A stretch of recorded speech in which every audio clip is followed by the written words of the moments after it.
Welcome back to DokiCraft. I have been incredibly busy. I mined a whole bunch of coal. I started digging out a massive area down below, and you can see we've got a bit of a problem. You see, this used to have water in it, so it stopped all of the iron golems from spawning, but now they're spawning right there above me, and it's really messing with the iron farm rate. So let me fix that real fast, and then I'll get back to the intro. Guys, I came over here ready to fill this in with dirt when it occurred to me that it'd probably be a lot easier to just destroy all of this. Alright, that ought to help a lot. And now hopefully if I kill all of these guys... And there we go, now we've got them spawning again. I AFK'd all night last night, and all I got was this, which is pretty pathetic. Oh.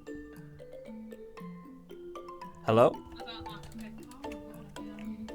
Hello? I'm pretty sure she just forgot to mute her mic. Super embarrassing for her if you ask me. But yes, we have got the iron farm back running. Hopefully we don't get any more spawning over here. And my intention is to get this entire area down way deep underground. I don't know if I'll actually go all the way to bedrock, but I want it to go really deep so we can get lots of farms packed in here. But not quite right now because there is another really stupid task that I've been doing. You see all these levels that I have right now? I have been trading melons and pumpkins like a fiend, trying to get as many emeralds as I possibly can. And of course, a normal person would be, you know, trading with them and thinking, oh, I'll just put them in a shop and make some diamonds out of it. But no, my intention is to use every single one of these emeralds to purchase name tags. And they're not for me, they're for Shan, who is actually online. And the reason's a little bit convoluted, so let me explain it really fast. So a couple days ago, a bunch of people were on the server, and we were just doing a bunch of raids. I don't actually know why, but I mean, I got some totems, so I mean, who am I to complain? But anyway, we were doing a bunch of raids, and Shan mentioned that she really needed a lot of name tags, and I'm still not entirely sure why, but we got her like 6 or 7 stacks of name tags, and she was, you know,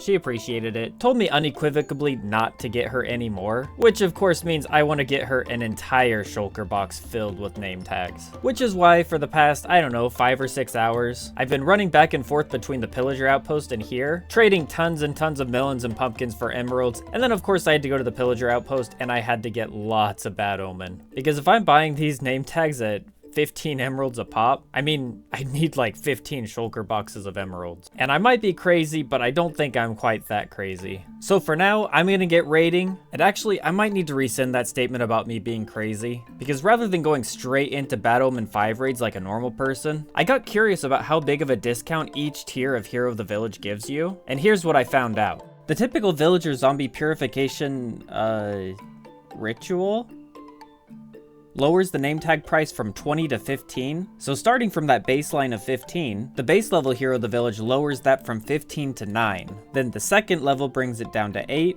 The third level brings it down to 7. The fourth level brings it down to 6. And then finally, the 5th level bucks the trend and brings it all the way down to 4. So yeah, for anyone looking to do villager trading with Hero of the Village, going all the way to Hero of the Village 5 is definitely worth it. And now we just need to trade and trade and trade and trade. And seriously, this was so much trading. Like, this sped up clip right here is probably way less than 1/6 of the total trading that I did. And you know what? Thanks to the Hero of the Village lasting for, I think, like 40 minutes, I was actually able to get all of this in one go, which made it a lot faster. Not easy though, because I blew through most of the emeralds. But whatever, it's worth it. So let's just pick this up, grab some purple dye and dye that, and I need a sign as well. And let's head over to Shan's base, which is right here, and it looks absolutely beautiful. Where would be the best place to leave this? I guess the mailbox? Although then it'd be hard to leave a sign, so you know what I'm gonna do? I'm just gonna put it right here, and we'll just leave a little sign. And it feels really good to be done with that, which means we can actually start the episode. So let's just real quick clear out all this water, and now the only thing that we have to do left... Well, that was quick. I kind of wish that it edited a bit smoother, but we got a lot of progress done on the whole. And just ignore this machine. Actually, instead of ignoring it, I'll just really... Okay. So I'll just put this redstone torch down, and then you'll see that each one of these is going to subsequently come out, and it's just a really simple device that I'd kind of hoped that it would make the editing process a lot smoother, but I don't know if it actually helped. I'd essentially just line myself up on here like this, like right here in the corner, and then I can destroy these two, and then I break the block, line myself up here, and then I just slowly fall down. And then I just tried to use that to make it, I don't know, a little bit easier, but I think the fact that I take damage every time made it a little bit awkward. If I did this again, I might actually put like powdered snow or something, or maybe that wouldn't work with the pistons. It doesn't matter. The important thing is that we've got a really big area to put a bunch of farms. And actually, I might actually lower it a little bit more. And that took so long that I think for the sake of my sanity, we should just move on to farms.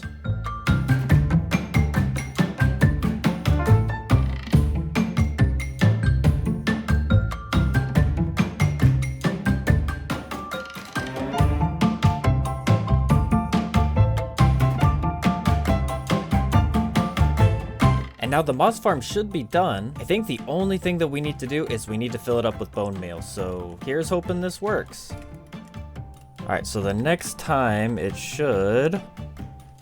There we go. And everything should come down and get collected. And we're probably not going to get a lot of collection down here yet, because before that can fill up, we've got... Whoops, that was not successful. These hoppers right here need to slowly...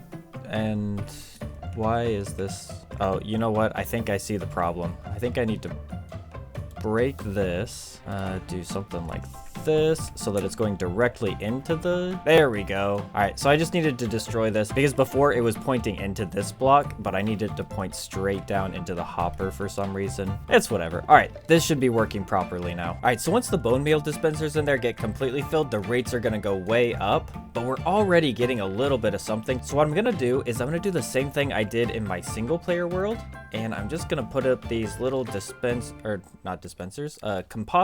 and then they are going to go into a chest down here. Just close that up nicely, and there we go. Now we're getting bone meal. And this is the same moss farm that I built in my single player world. It's one by Raiseworks, and it just works fantastic. So I think for now we're going to leave this running in the background, and we're going to get started on another farm. And I guess finish it too, because there we go. That's Nimbomb's classic creeper farm. And I know a bunch of you are screaming at me right now. Isn't the whole reason that I came all the way out here right next to a big ocean also that I could, you know, build the creeper farm out here and not have to worry about lighting up all the caves beneath?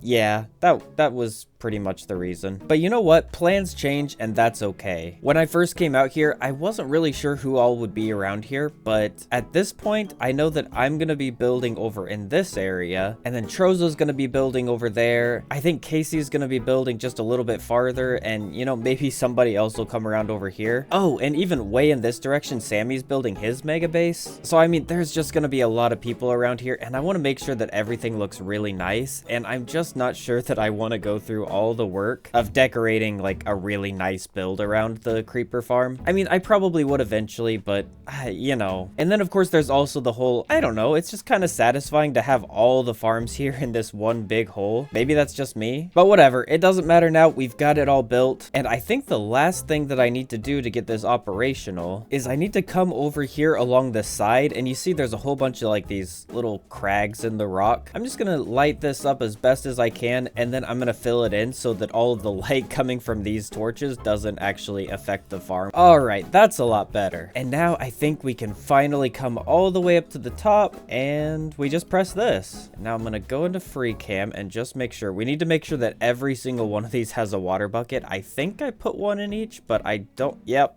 I definitely did. All right, so it should be working properly. Let's wait just a second more to see, you know, the water goes away, and then are we gonna get any spawns in here? Obviously not, because I am standing right on top of it. But if I come over here, maybe, oh, we get glow squid. That's interesting. Can't say I was really expecting that. And that's it for my tutorial on how to make a super simple glow ink sac farm. Thank you so much, you guys, for watching. Go ahead and like and subscribe if you want to see more awesome farms like this, and Okay, I'm just kidding. This might need just a bit more work. And I think the singular low-hanging fruit on this farm is gonna be to just add slabs to the top so that we don't have that torch there because, yeah, I'm pretty sure that torch was giving light to some of these top levels. And I'm out of slabs, so I guess you get trapdoors. Here on this channel, we're always very professional and very prepared. And well, now's the boring part.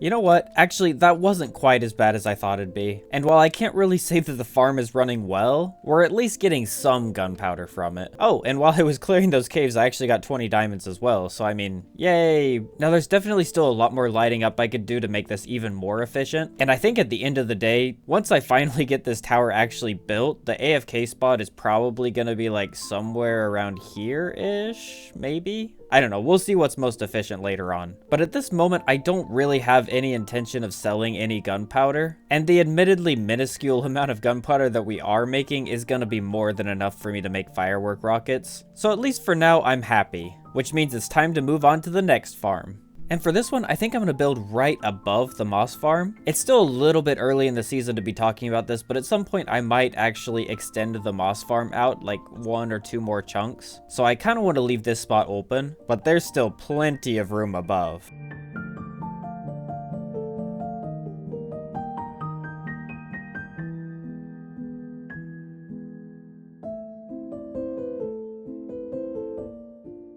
And now I just need to block this off with glass so that, you know, bamboo doesn't escape. And now I'll add in all of the rail. And now you guys get to find out if I actually remember how to make the little docking station. And I think I can just put that, grab a powered rail, put it on top, and then I need to put a... Okay, actually, so I'm gonna destroy this chest, and I'll put it to the side, because if I do that, then I can put this here. I can put a comparator facing into the beacon, and I can't believe I just called the hopper a beacon, but that's kind of where we are right now. And then I think this goes into a block, and then we need a block above it. Maybe something like this. I feel like I need a redstone dust somewhere, though. Yep, it's definitely a redstone dust somewhere. Maybe I go like this. We'll put the block above here, like this. Oh, guys, this is really embarrassing. Okay, no, I know that's not right. Maybe... Okay, I think maybe I put that on top, and then maybe we need a block here. Yes! Yes, I think that's right. Oh, I hope that's right. All right, as it comes by, we're gonna have to put some items in it really, really fast. So let's... There we go. Okay. Put some torches in there, and it should I messed it up. I messed it up. All right, but we're on the right track. Definitely need the redstone there. All right, come on. I've got a brain. Let's think this through. Well, guys, it turns out I'm an idiot. When I tried to put the items in there, it just kind of lagged and they didn't go in. So, now that the items are there, they're trickling safely down into the chest. And as soon as this is empty, it's gonna go back up. So we did it, which means I should be able to grab a whole bunch of this, plant all of it in here, and now it should be working. Let's just real fast run down here, and if it's working, then... Hey, we've got a working bamboo farm. And I don't know exactly where this bamboo farm came from. I saw Tango Tech build it in one of his videos a while back, and I just, you know, copied it into my single player world, and then I copied this from memory into this world. It's, you know, it's really simple. You just put some bamboo in here, and then you have observers every once in a while that trigger the redstone dust along the lines. And then whenever the bamboo grows up like that, it goes ahead and triggers all the pistons. Very, very simple. All right, we've made a bunch of farms, so let's take a really short break from that, and let's get to work putting together a shop for our Trocapp Incorporated headquarters. And I say it like that, making it sound really cool, but, well, you'll see in a second. I've got all of the resources here in these 2 chests. It's not gonna be very big, but I'm still really proud of, well, you know, honestly, proud maybe isn't quite the right word. We're kind of going for more of a comedy vibe here, but I think it's gonna be really good regardless. So I'm gonna build that, and maybe I'll even talk you through it while I'm building it.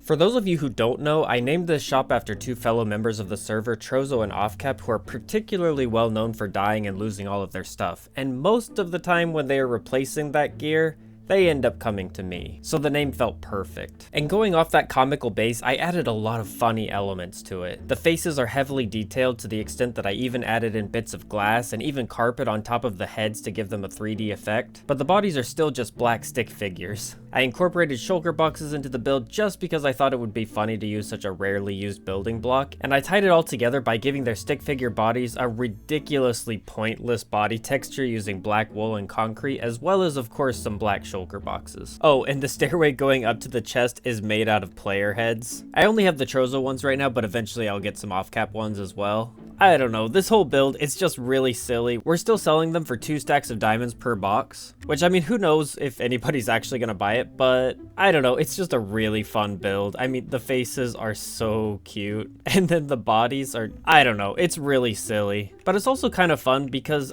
up until now, I've only played on single player worlds, so I never really had the chance to make a sort of silly build like this. Or at least if I did, I mean, I'd be the only one who'd be able to appreciate it. So yeah, this was a lot of fun to put together. You can see the eyes right there. Those are shulker boxes on both sides. We've got shulker boxes in the hair there. There's brown ones, orange ones, yellow ones. Just a whole lot of fun if you ask me. But we're getting close to the end of the video, and I think there's only 2 things that I want to do left. Number 1 is we're going to go to the nether, and we're going to finally get some netherite, because we are, well, I think we might be one of the last people on the server still in diamond. I've just been so busy doing other stuff that I haven't had time to go and do it, but I think today is finally the day. And because so many people have been here mining for netherite, I think we're going to try and go pretty far away before we actually start mining. So I'm just going to come a little ways in this direction. I think right here ought to do it. Oh, wow. I was just building up a little room for my headquarters, and it seems we've come across somebody else's mine.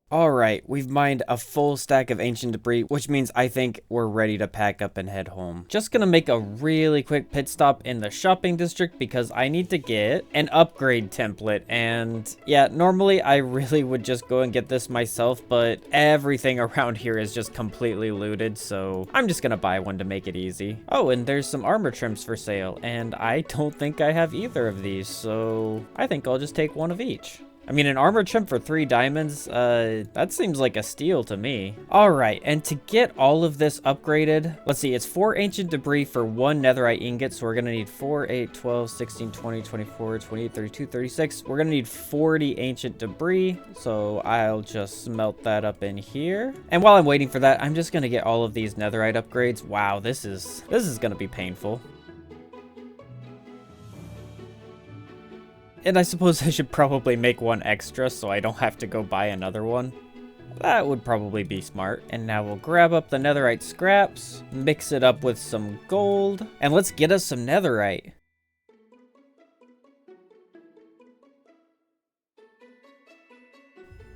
And there we go, we've got the achievements, and that looks a lot better, but I think we still need to get some armor trims. So let's do coast, helmet, and amethyst shard. And then spire and chest plate, and then silence and leggings, and then flow and boots. And let's see how this looks. Not too shabby if you ask me. Over the past couple days, I've just noticed everybody else on the server getting all of their netherite armor and armor trims going, and it just felt like it was about time that I get mine as well. And the last thing that I need to do today is I need to finally get this hooked up with a crafter. I really should have just put this together while I was actually building the farm. I mean, it's honestly so incredibly simple that I could probably just put it together real fast while I'm talking. I mean, just a little bit more. Gotta click all of these. And then I can run over here and I can put, let's see, I need to break this. I can put some redstone here. That right there. And then boom. Well, actually, I mean, boom. Yay. It works. Oh, and see, now I have so much more storage. I really don't know why I didn't do that right away. I don't know. Sometimes, you know, I get to work and I start doing something and I finally finish it and I get really excited. And then I find out I have one tiny task left at the end and I just can't be bothered to do it. I suppose while I'm at it, I could run over here and kind of just, you know, do the same thing. Crafter, comparator, crafter. Click, click, click, click, click, click, click, click, click. Block, block, repeater, redstone, hopper. And there it goes. Oh, it's just so simple, it really makes me wonder why I didn't just do this in the first place. But it's done now. Oh, and since we're nearing the end of the episode, I think I'll show you. Yeah, we've almost got a full double stack of gunpowder, despite this farm still being incredibly inefficient. And well, that's pretty much all there is for this episode. But real fast, I want to show you one more thing that I probably should have shown you a while ago. I made a gold farm. Well, I should say Sammy and I made a gold farm together. This all actually happened sometime between episode 1 and 2, and I was just so busy with other things that I just completely forgot to get to it. So yeah, Sammy came to me and he was like, you know what, we should make a gold farm / bartering system. And it was really early in the season, so I was just a little bit skeptical, but I'm so glad we did. Sammy made this entire bartering system and even got all, like, look at how many pigmen there are in there. There are a lot of pigmen that he had to get. And then I built up this central area, and Sammy got a lot of the overworld and this section done. But the part that I'm really proud of is actually the storage system down below, because I did most of this and I'm actually really proud of it. I'll try and explain this really fast because, you know, I'm trying to finish up the episode. But up above, we've got this typical storage system, got the item filters on this side, and this just filters out all the gold and the gold ingots. And I don't think we have any zombie flesh. I think that all goes into here. But anyway, it gets a lot more exciting underneath because I set up a ridiculous number of crafters. So you can see we've got a crafter there, a crafter over here on that side, and then here, I had to lower it down so the crafter is actually down here. It's kind of hard to tell because I'm using another crafter to compare the signal into this one, but it looks really complicated. It's not as complicated as it looks, but I'm really proud of how I got all of this stuck into this area. But anyway, this system transfers all of our nuggets into ingots, and then the ingots from the first 4 crafters are all going to be transferred straight into this system. And essentially what it does is you've got 4 dispensers right here. They all spit it out into the cobweb, and then it slowly falls down.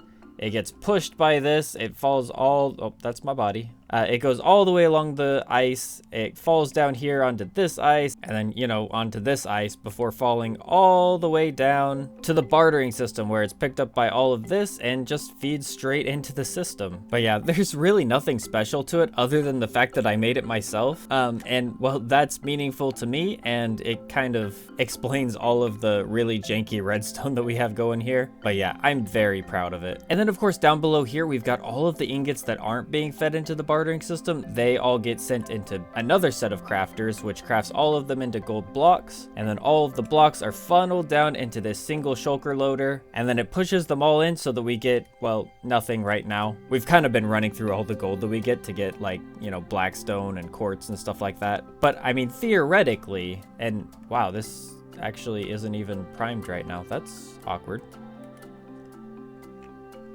There we go. But yeah, theoretically, all of these chests should get filled up with shulker boxes filled with gold blocks. Whether or not we'll ever actually use it enough for it to fill up is, that's another question. But yeah, that's the system. Man, the fact that this looks so complicated makes me really happy. I mean, you know, compared to actual redstone geniuses, it isn't that complicated, but it's still pretty cool. But anyway, that is where I'm gonna end this episode after I fly all the way back home. We made a really silly shop that I'm just so proud of. I especially like how when you fly far away, all of the shulker boxes disappear, so you can see they just have holes in their head. It's not a bug, it's a feature. We also dug a gigantic hole and we filled it up with a whole bunch of farms that are going to be super useful. I mean, you gotta love that glow ink sack farm. Eventually, I'm thinking all of these farms are going to be fed into some sort of system that's probably going to be way up in the tower. So we'll have a whole bunch of like glass chutes going all the way up. I don't know exactly how it's going to work, but we're going to have a really awesome storage system up above. It's going to be great. In fact, I think in the next episode, we're probably going to try and get started on, you know, not a lot of it, but at least building up this tower building up this tower just a little bit. I don't know exactly how tall it's gonna be, but it's gonna be pretty tall. And I want to get a second level in here so I can get a few more villagers. I'm thinking I really want to get some masons and clerics. And the last thing before I go is I just want to say that I am going to be streaming next week. I'm not sure exactly the time. I'll be putting up a post later on, but this will be the first time that I've done any streaming. And so there's bound to be at least a couple technical difficulties. So what I was thinking is I'm just gonna organize all of this. We've just got a crazy number of shulker boxes everywhere, and yeah, there's a lot of just random stuff that we've got around here that needs to be sorted out. I'm not sure exactly where it's going to be sorted to, but that's at least the plan for now. But anyway, thank you so much for watching. I hope you enjoyed the video as much as I enjoyed making it, and I will see you in the next episode.